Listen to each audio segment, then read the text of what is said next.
Bonjour, j'espère que vous allez bien. Je suis contente de vous retrouver aujourd'hui pour un nouveau podcast sur l'année 2025 et surtout sur pourquoi ça va être une année décisive. Pour répondre à cette question, je vais m'appuyer sur les transits planétaires des planètes lentes, notamment Neptune, Uranus et Saturne, et on va aussi rapidement voir les rétrogrades et pourquoi elles ont un point commun. Mais avant cela, j'ai envie de vous parler de Chronos 2025. Chronos 2025, c'est l'offre que je propose pour vous permettre de suivre les transits planétaires en fonction de votre thème.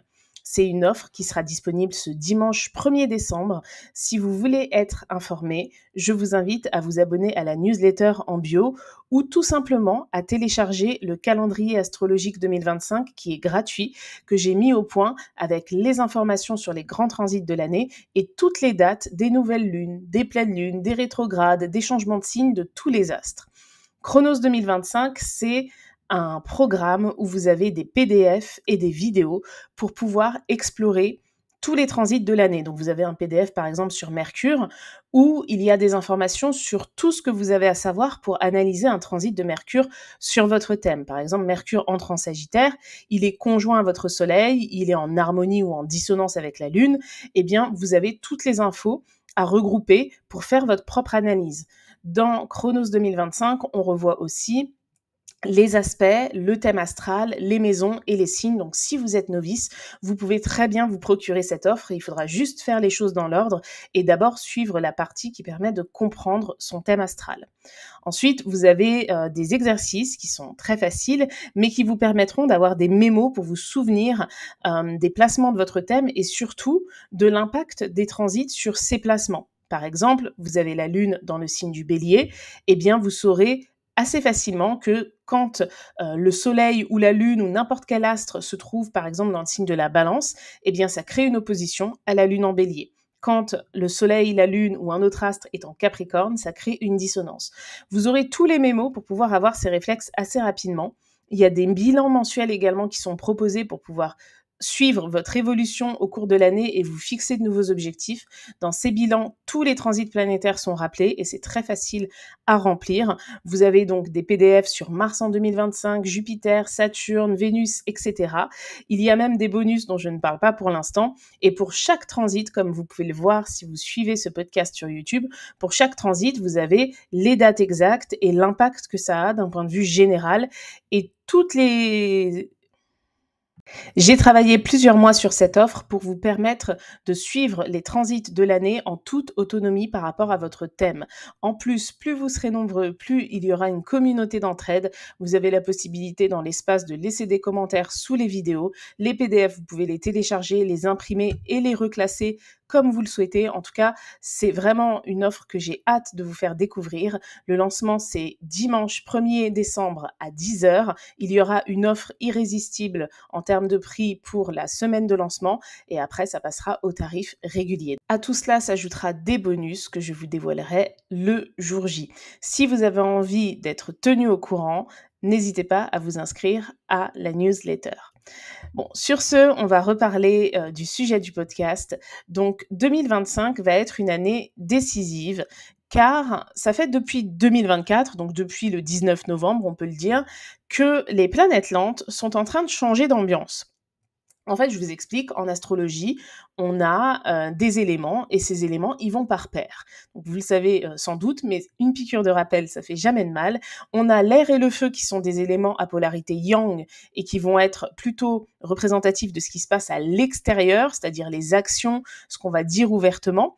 Et l'eau et la terre sont des éléments à polarité yin qui vont plus parler du côté discret de la personnalité, du travail que l'on fait pas du tout sous le feu des projecteurs et de tout ce qui est relié aussi à la vie intérieure. Donc, depuis des années, j'ai envie de dire depuis 2008 pour Pluton, qui était en Capricorne, depuis 2012 pour Neptune, qui est en Poisson, et depuis 2019 pour Uranus, qui est dans le signe du Taureau, toutes les planètes lentes étaient dans des signes de terre. Donc, on peut dire, si on prend en compte Neptune, Uranus et Pluton, que depuis 2019, donc ça fait 5 ans, pendant 5 ans, toutes les planètes lentes, elles ont été dans des signes à polarité yin. Donc dans des signes qui cherchent à intérioriser les choses, qui cherchent aussi à bâtir sur le long terme. Parce que le Capricorne pour Pluton, le taureau pour Uranus et les poissons pour Neptune, sachant que en poisson, Neptune est à domicile, donc ça en fait vraiment un placement très fort. On est dans des énergies qui ne cherchent pas à faire de vagues. Et dites-vous que les planètes lentes, elles marquent les générations. Vous savez sans doute qu'on dit que Pluton était en Verseau lors de la Révolution française, par exemple.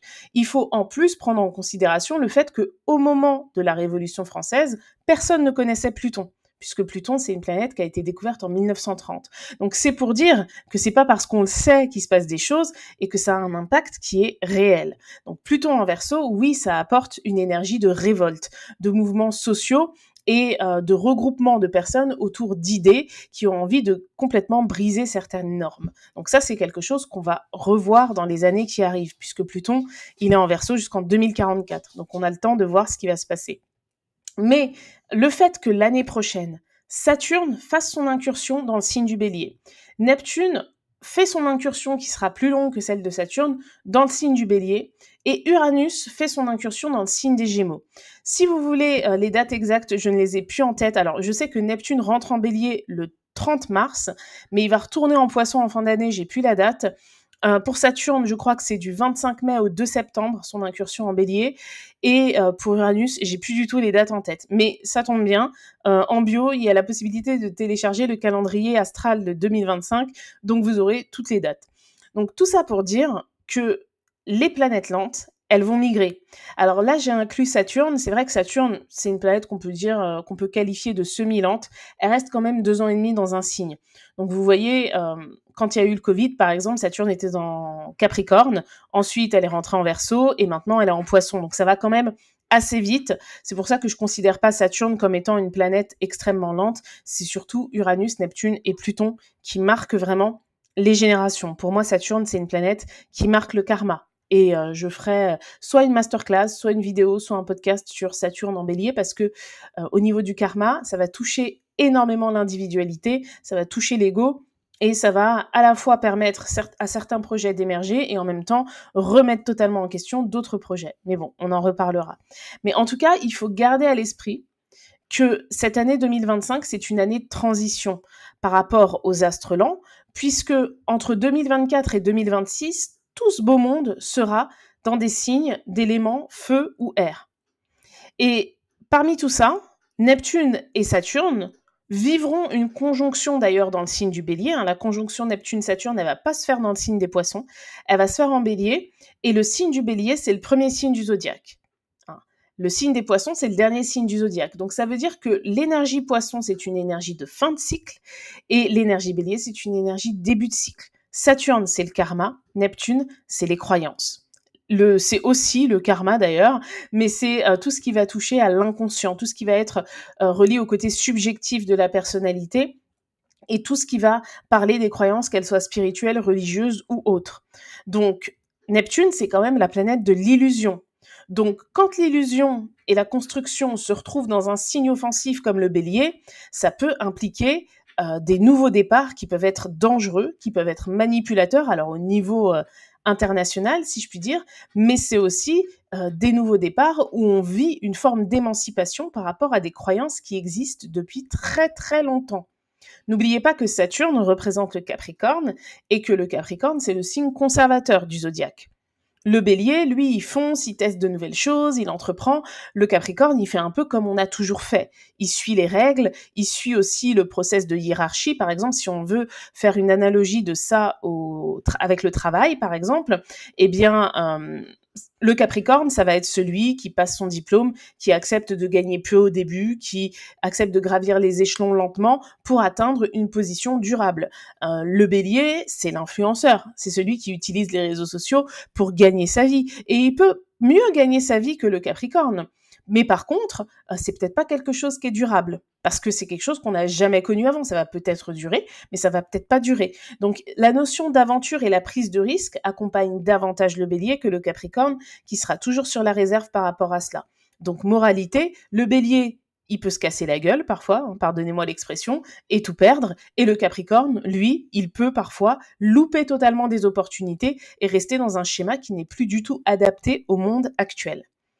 Donc, Saturne en Bélier, ça confronte ce que je viens de citer, ces deux, c'est pas des oppositions puisque le Bélier et le Capricorne sont au carré, mais ces deux différences, ça les met dans l'énergie du Bélier, accompagné de l'astre des croyances, Neptune. Donc, par rapport à votre thème et même par rapport à l'astrologie mondiale, ça va forcément jouer. Et comme je vous l'ai dit, ce sont des incursions. Donc ça veut dire que Neptune comme Saturne vont finir par retourner en Poisson. Ça sera moins longtemps pour Neptune, il me semble, mais c'est en 2026 qu'elles feront leur entrée définitive en Bélier. Alors quand je dis définitive, je veux dire le temps de leur transit. Il n'y aura plus de rétrograde qui amènera Saturne et Neptune par la suite à retourner dans le signe des Poissons. Mais Saturne va entrer en Taureau en 2029 et Neptune, j'ai plus la date, mais les transits de Neptune en général, ça dure au moins 14 ans. Donc c'est au moins, c'est sûr et certain, pour plus de 10-12 ans. Donc c'est quelque chose qui va instaurer une ambiance, si je puis dire, et qui va durer au moins un peu plus que la moitié du transit de Pluton en Verseau. Alors forcément, puisque Pluton en Verseau, c'est 20 ans. Donc là, il va être accompagné pendant longtemps de Neptune dans le signe du Bélier. Alors la bonne nouvelle, c'est que le Bélier et le Verseau sont quand même en harmonie. Mais du coup, c'est quelque chose qui va forcément marquer ces générations-là. Okay. Et Uranus en Gémeaux, Uranus qui est une planète électrique, de changement, qui parle des groupes sociaux, de l'innovation, etc. Dans un signe comme les Gémeaux, qui est aussi un signe d'air, qui parle d'intelligence, qui parle d'amitié, qui parle des groupes sociaux aussi, mais des groupes sociaux que l'on connaît, je serais vraiment pas étonnée qu'il y ait vraiment de nouvelles méthodes de communication qui soient mises en place. Et puis, ça va aussi avec tout ce qui est les avancées technologiques, comme la création des robots, par exemple, ça peut aussi être le fait de nouer des relations d'amitié avec la technologie, avec des machines, en fait. Donc bon, c'est quelque chose qui fait peut-être un petit peu peur, mais en tout cas, quand on mélange la symbolique des Gémeaux avec Uranus, c'est ce que ça peut donner.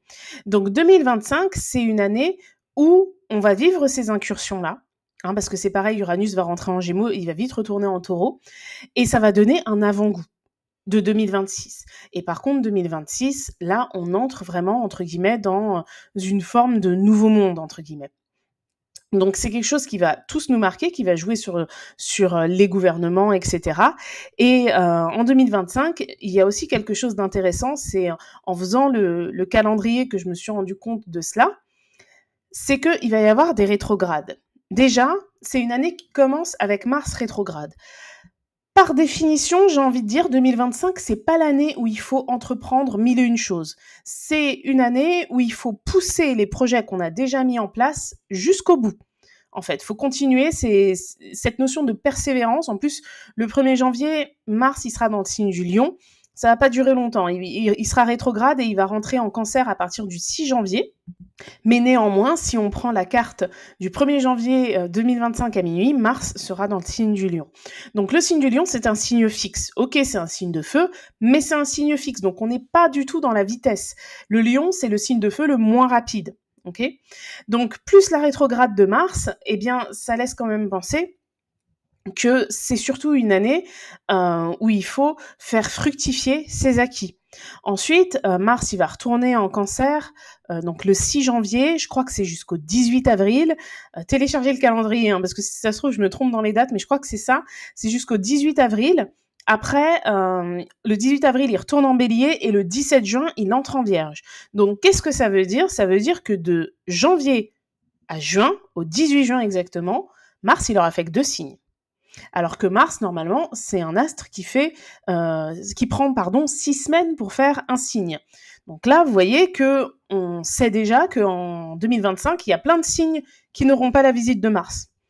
Mais donc, ça veut dire que le premier semestre, il va être teinté d'une rétrograde de Mars entre le signe du Cancer et le signe du Lion. Le signe du Cancer représente la Lune et le signe du Lion représente le Soleil. Donc, on est sur une dynamique qui est très personnelle, qui est très subjective. Donc, pour moi, ça indique que pour beaucoup de personnes, la première moitié de l'année, il faudra surtout être centré sur le moi, sur les besoins, sur la famille, sur ce que l'on a déjà accompli sur ces plans-là, et voir comment on peut faire fructifier nos acquis, nos connaissances, etc. C'est pas forcément se lancer tout de suite dans une grande nouvelle formation, c'est vraiment voir comment on peut déjà évoluer avec ce qu'on a. Alors ça paraît réducteur dit comme ça, mais en même temps, Mars rétrograde, il y a l'idée d'éviter l'empressement. Par contre, la deuxième moitié de 2025, c'est presque l'opposé. Avec Uranus qui rentre dans le signe des Gémeaux, là, la notion d'apprentissage, elle devient très très forte. Mais en tout cas, ce qu'on remarque, c'est que Mars va rétrograder avec deux signes, le Cancer et le Lion. Donc c'est un signe d'eau pour le Cancer et un signe de feu pour le Lion. Ensuite, parlons de Vénus.